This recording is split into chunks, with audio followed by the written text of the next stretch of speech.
¿qué tal? Mi nombre es Luz Estela Fernández, psicóloga clínica del alma. Tengo el gusto de invitar a mis seguidores y seguidoras de mi canal para que hablemos de un tema bien interesante y es cómo influye la salud mental o la enfermedad mental cuando nuestros niños son maltratados físicamente. Pues bien, hablemos un poco del concepto que es maltrato infantil.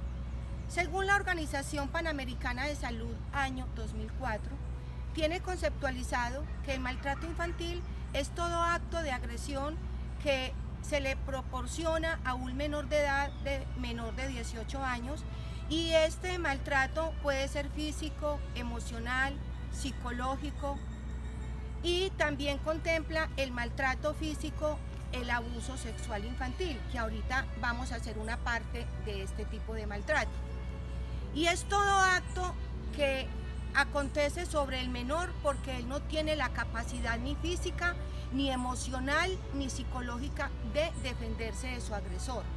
Comprendiendo que cuando ocurre un maltrato físico hay un compromiso de responsabilidad afectiva y emocional con los padres o sus cuidadores, cuyos padres o cuidadores ejercen un control de poder, de autoridad y de abuso de fuerza sobre el menor.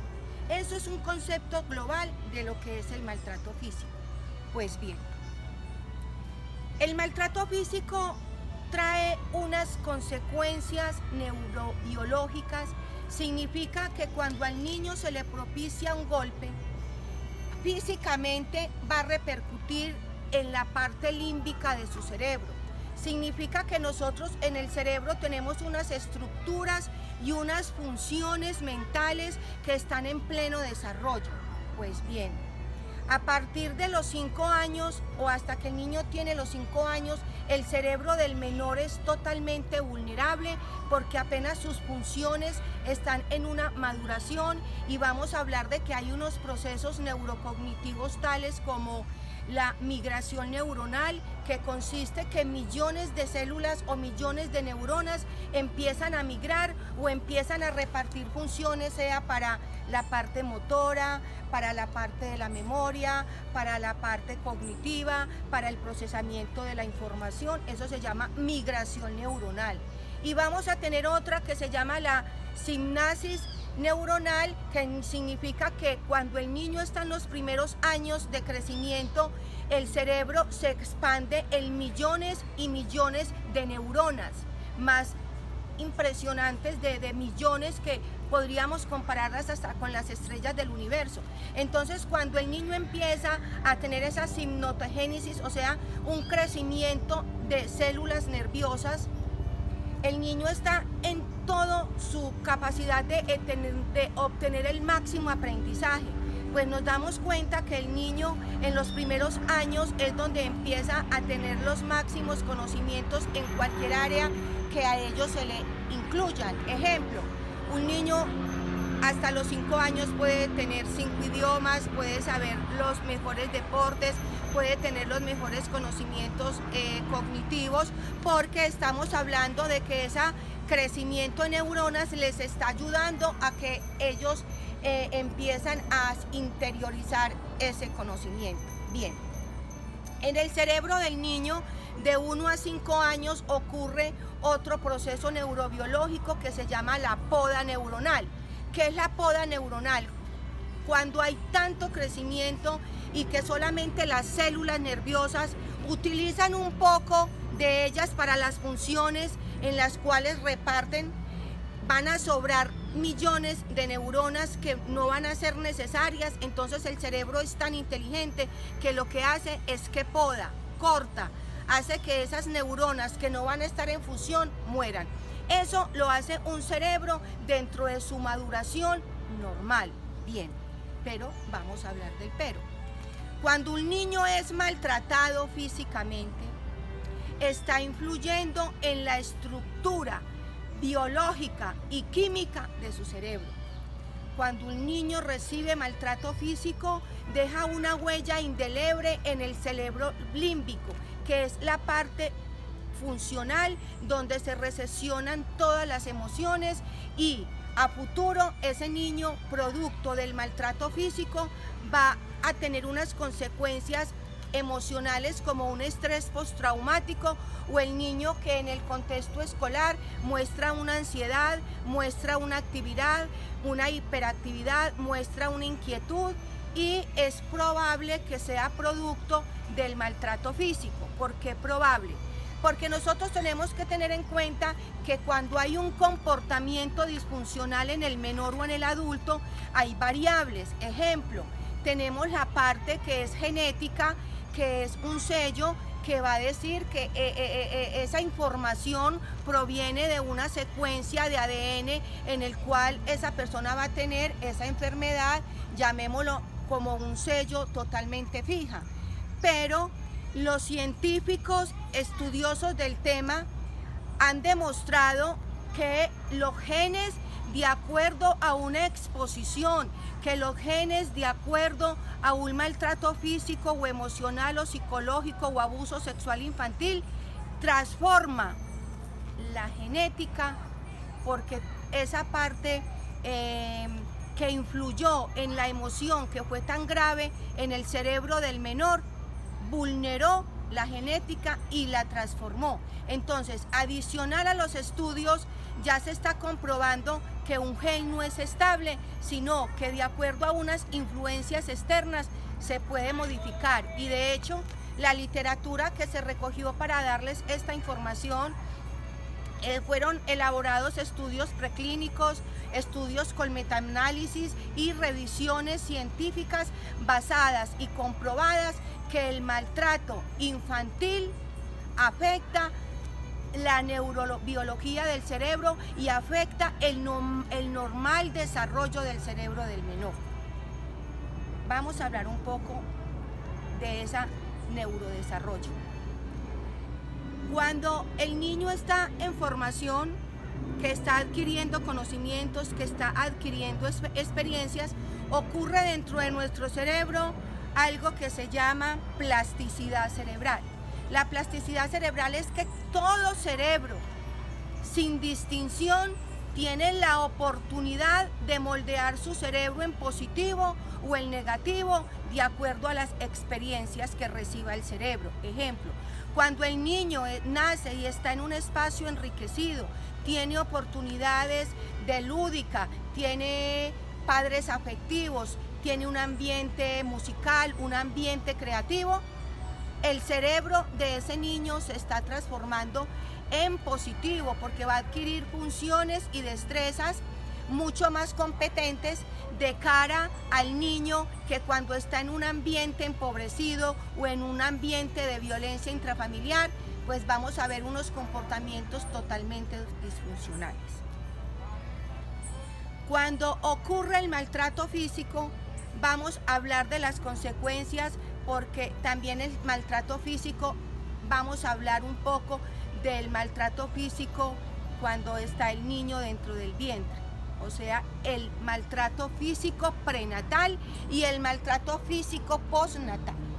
Pues bien, queridos seguidoras y seguidores, hoy vamos a darnos cuenta la importancia que es cuando empezamos a concebir una vida dentro de nuestros vientres y comienza desde el momento en que mamá y papá saben que quedaron embarazados, cómo lo asumen, cómo acepta la madre ese embarazo y el padre, porque si desde el momento en que hay vida y hay un engendramiento, entonces acontece que si la madre está en mala disposición o dice no lo acepto, no lo esperé, no lo quiero tener, quiero buscar alternativas para no tenerlos, pues queridos padres, quiero decirles que de acuerdo a la evidencia científica, ya ese niño o ese feto o esa vida en formación recibe una información negativa a través de algo que se llama alma, que se llama conciencia, y el niño desde el vientre, con esas predisposiciones de no aceptación, ya estamos entregando a futuro un niño que puede tener unas conductas disfuncionales. Cuando mamá sufre abandono por parte del padre progenitor, el niño dentro del vientre percibe y siente ese abandono, y es probable que cuando el niño en sus primeros meses de formación su cerebro se está desarrollando con sus neuronas, porque lo primero que se proyecta y lo primero que crece dentro del cerebro o la formación humana son las neuronas o el sistema nervioso. Ahí ya vamos a tener una afectación. Cuando la madre no se alimenta bien, va a tener un niño desnutrido, pero la desnutrición va totalmente a influir en su cerebro. Cuando la madre consume sustancias alucinógenas o, en su defecto, el padre dentro de su sangre tiene esa información de sustancias, el niño también dentro de su formación va a tener una predisposición genética a hoy o mañana llamarle la atención el consumo de sustancias, así él no entienda dentro de la parte racional por qué. Ese se llama maltrato físico prenatal, donde estamos maltratando a un feto aún sin nacer. Ahora, hablemos del maltrato postnatal. El maltrato postnatal es lo que estamos viviendo en la actualidad con nuestros niños, porque el maltrato físico, según las organizaciones de salud, es la principal causa de muerte de los infantes. El maltrato físico genera enfermedades cranoencefálicas, genera parálisis cerebral, genera déficit cognitivos o lo que anteriormente se decía retraso mental. Se puede generar una conducta externalizante tal como déficit de atención, hiperactividad. Se pueden desarrollar patologías mentales tales como trastorno límite de la personalidad. Se puede generar patologías mentales como consumo crónico de sustancias adictivas. Se puede generar abuso sexual infantil, porque otra de las principales tipologías de maltrato físico no es solamente el golpe, no es solamente las palabras humillantes o las palabras de corte descalificador, no solamente es el maltrato psicológico, no es solamente el abandono emocional. Vamos a tratar otro tipo de maltrato físico, considerado por la Organización Mundial de la Salud, considerado por la APA, considerado por el Manual Diagnóstico y Estadístico de Trastornos Mentales actual 2013, donde el abuso sexual infantil es considerado todo acto abusivo, sea de acercamiento, de caricias, de toques o el abuso sexual abusivo. Este tipo de maltrato físico es el más indeleble, es el que más huellas emocionales deja en un infante, porque a futuro vamos a tener a un niño convertido en un adulto con estrés postraumático, con conductas internalizantes como enfermedades mentales como depresión, ansiedad, trastornos de psicopatologías o también hasta un psicópata, porque los psicópatas también tienen un derivante genético, pero también se ha mostrado con la literatura que cuando un niño es maltratado desde una infancia muy temprana, pero hay unos maltratos muy repetitivos, o sea, maltratos crónicos, porque los maltratos se clasifican de acuerdo al tiempo de duración. Va a tener más deficiencia, va a tener más problemas mentales el niño que viene sufriendo años y años un maltrato físico o, en su defecto, un abuso sexual. Entonces, el abuso sexual infantil es una de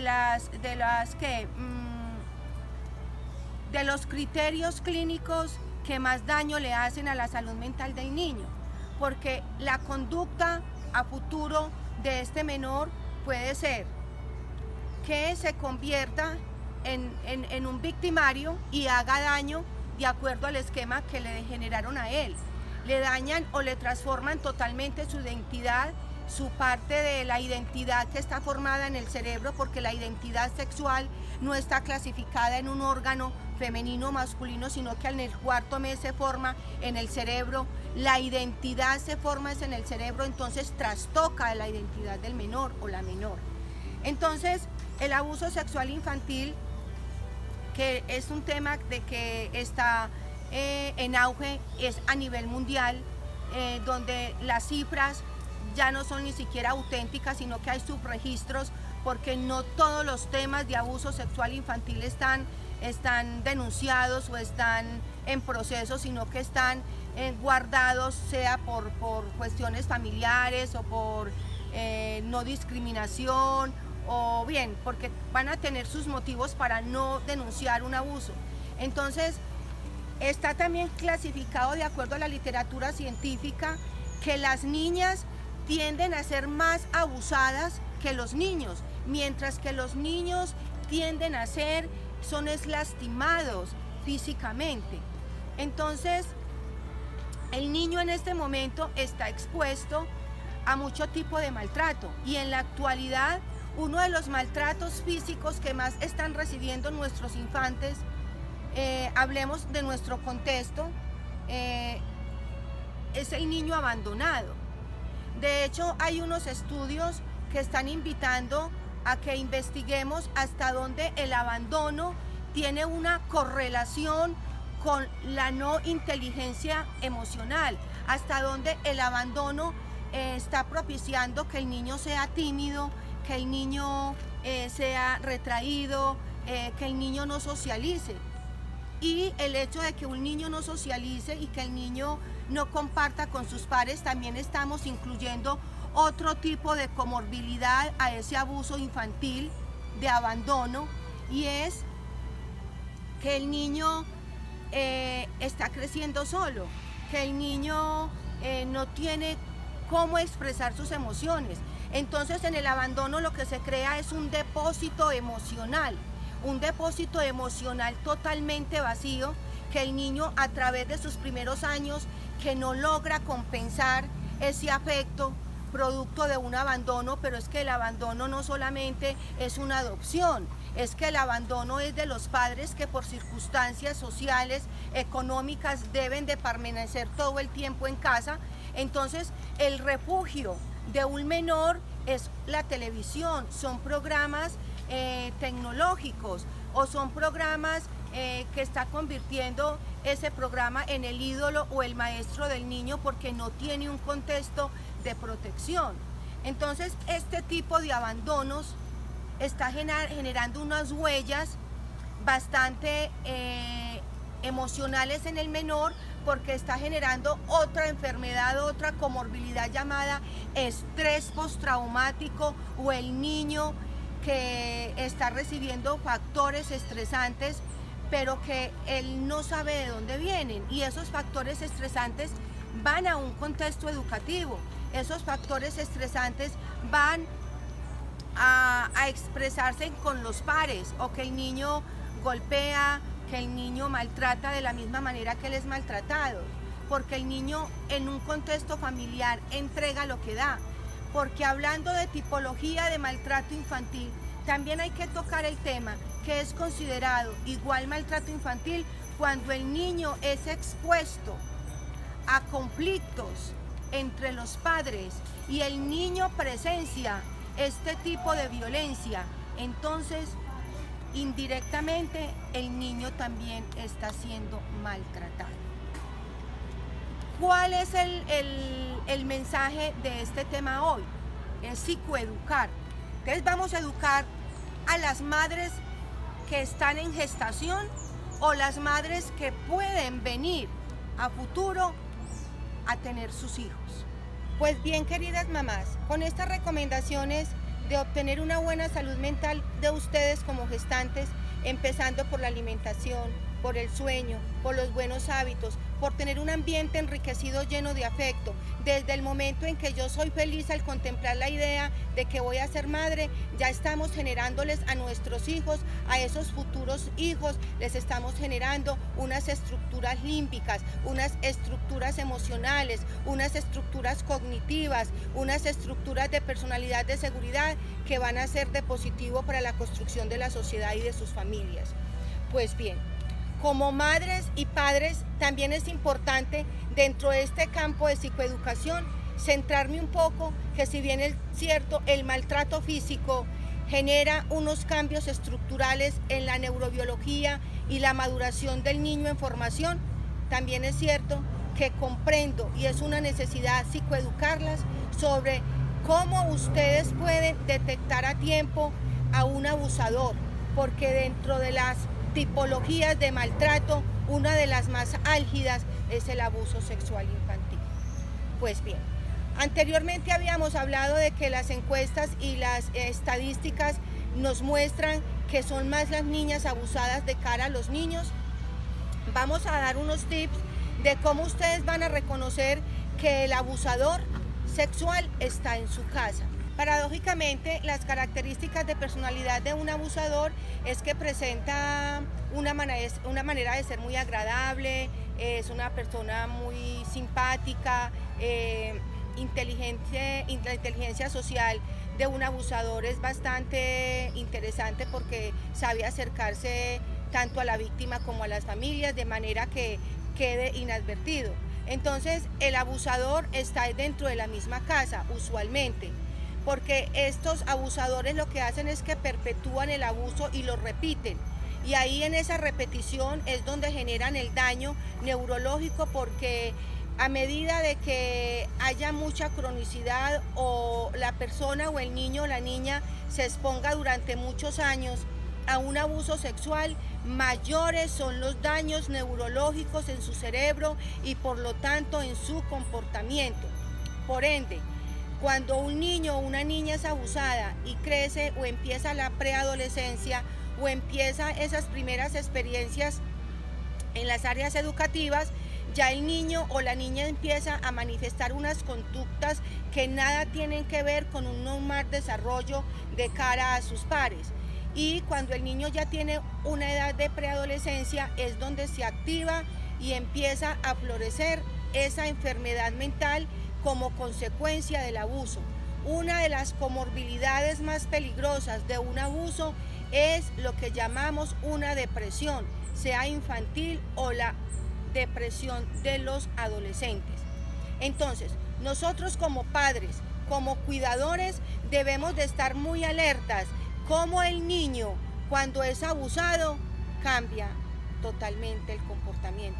Cuando un niño es abusado, presenta unos síntomas fisiológicos, tales como ya no controlan esfínteres, se orinan en la cama, o sea que no tienen esa manera de controlar lo que es el esfínter de la orina. El niño es retraído, el niño es solitario, el niño tiene pesadillas, el niño le teme a la oscuridad, el niño busca la compañía para no estar solo. Entonces, preguntar es una manera de prevenir. No nos hagamos los omisos a cuando nuestro niño, que venía siendo un niño alegre, juguetón, que compartía, que era sociable, que era buen estudiante, de la noche a la mañana, el niño da unos cambios tan vertiginosos en sus conductas, pues padres, es hora de estar alertas y activar esa alerta roja de qué es lo que está pasando en contexto. Padres, cuidadores, ¿con quién estamos dejando al cuidado de nuestros hijos? Está el incesto, que es cuando el padre o la madre abusa carnalmente de sus hijos. Tenemos el abuso sexual infantil, que son los tocamientos, las caricias, exposición a pornografía. Tenemos otro tipo de abuso sexual infantil y es cuando el infante lo exponen al contacto físico con las partes nobles de su agresor. Entonces, este tipo de abuso sexual infantil significa que a nivel neuronal, a nivel de plasticidad cerebral, estamos trastocando un proceso normal del neurodesarrollo del menor cuando le estamos activando antes de tiempo la libido y el niño empieza a presentar unos comportamientos totalmente sexuados. Ejemplo, un niño o niña que ha sido abusada sexualmente empieza a manifestar las niñas un cierto comportamiento sexuado en su manera de caminar unas adicciones de coquetería y los chicos empiezan a expresar un lenguaje de corte sexuado con frases alusivas como a vagina, senos, pene, en edades de 4 o 5 años que no deben de por qué tener estos contenidos de orden sexual. Papás y mamás, esto es una alerta roja. Estamos psicoeducando a nuestra población para que detengamos a los abusadores sexuales que en su mayoría están en contexto, tíos, padres, padrastros, hermanos. Aunque también hay que contemplar que también hay abusadoras sexuales, pero con un mayor índice de prevalencia en los hombres. Ahora, cuando tenemos un niño o una niña abusada, esa parte del neurodesarrollo, porque es la parte más sensible, porque el niño empieza a desarrollar todas sus funciones y habilidades de maduración cognitiva, tanto emocional como psicológica, de comportamental, el niño no va a ser funcional en contexto, porque a futuro ese niño o esa niña violada van a ser las posibles agresoras, se van a convertir en victimarias. Además, está comprobado por la literatura científica que muchas dificultades de aprendizaje, dificultades de memoria, dificultades de atención, concentración, dificultades de interactuar con el otro, dificultades de tener una familia armónica, provienen de los abusos sexuales infantiles y del maltrato infantil. ¿Qué significa esto? Que si nosotros con el conocimiento que tenemos, con la psicoeducación que están recibiendo, con los tips que están recibiendo, no interrumpimos este tipo de maltratos, estamos repitiendo un ciclo de violencia. El ciclo de violencia significa que ese niño, cuando esté en contexto, cuando esté en familia o cuando elija una pareja, va a repetir el mismo esquema que aprendió. Entonces, ¿cuál es el llamado? Todos somos responsables del bienestar de nuestros hijos, porque es un acto de omisión, es un acto de irresponsabilidad, es un acto de negligencia cuando se trae un niño al mundo y no se le brindan las condiciones necesarias para que tenga un libre desarrollo, un libre crecimiento y una salud mental. Entonces, cuando hablamos de salud mental, la salud mental se empieza a evaluar en las personas adultas, eso se hacía antaño, pero ahora los psicólogos, los psiquiatras, los que estamos interesados en el comportamiento del ser humano, ya estamos extrayendo y estamos comprobando que la salud mental de un ser humano que está enferma no se enfermó porque sí, sino que ya habían unas bases subyacentes. Bases subyacentes es una parte genética, base subyacente es como en esa formación prenatal la madre tuvo y el padre el sumo cuidado de empezar a formar un ser humano bien construido desde el vientre.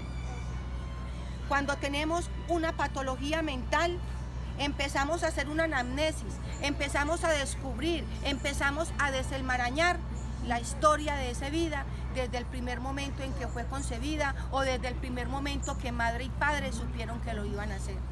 Entonces, la salud mental en este momento es responsabilidad de todos, pero ¿desde dónde empieza? Desde el útero de la madre, desde el contexto en el que estamos dándole la oportunidad a una vida.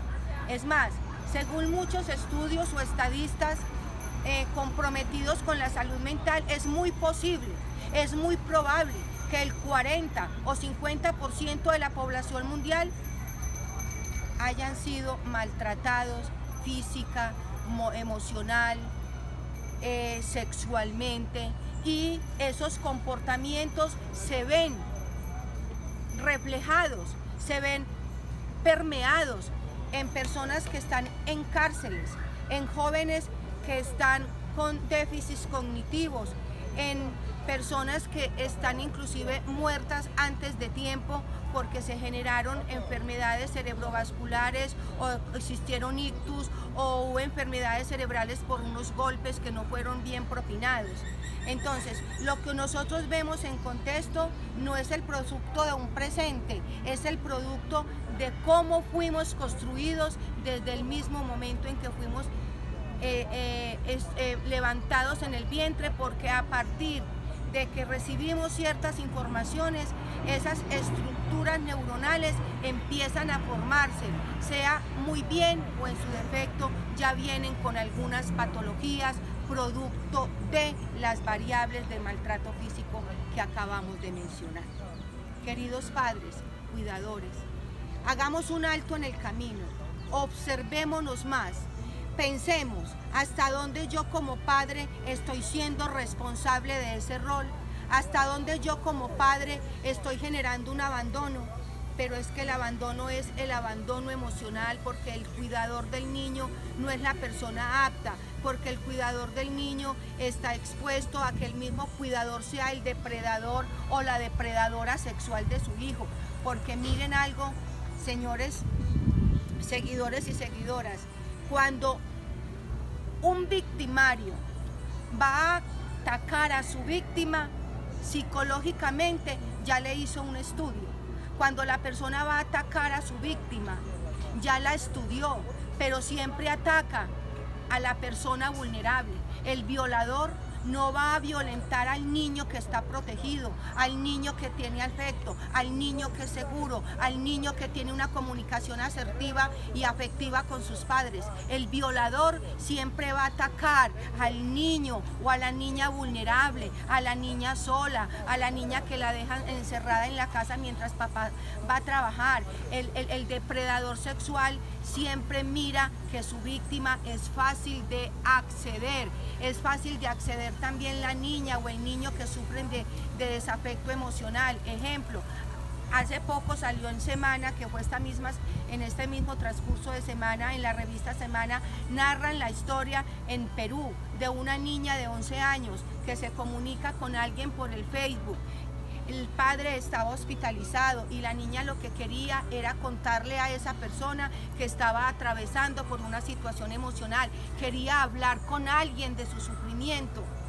Y el depredador de 16 años con otros 2 depredadores la atacaron sexualmente y la doparon y estuvo perdida 3 días y la encontraron afortunadamente, pero lo que les quiero decir acá es el daño físico, psicológico y emocional que le dejaron a esta preadolescente de 11 años, solo porque la niña tenía las buenas intenciones de encontrar con quién hablar, pero sabemos que el Facebook es otro tema, motivo de estar con ustedes, porque el Facebook y las redes sociales ya sabemos, y sé a lo que ustedes me están escuchando, que no es tan amigable y que el Facebook no es algo tan maravilloso como nos lo hicieron creer. Señores y señoras, somos responsables del futuro que le estamos entregando a nuestra sociedad, o estamos entregando seres sanos, seres aptos para una sociedad, una familia, para sentimientos equilibrados, o estamos entregando a la sociedad asesinos en serie. Estamos entregando a la sociedad personas lastimadas sexualmente que van a cambiar su identidad de género. O vamos a entregar a la humanidad personas que nos vamos a aniquilar entre nosotros mismos, porque el ciclo de la violencia la estamos perpetuando de generación en generación. Hoy el tema es hasta dónde yo, con mi actuar, estoy propiciando un maltrato físico, emocional, psicológico o sexual con un niño que no pidió nacer o una niña que lo que busca es tener un ambiente favorable, porque los seres humanos estamos condicionados es para encontrar armonía y felicidad y vivir en un ambiente de equilibrio.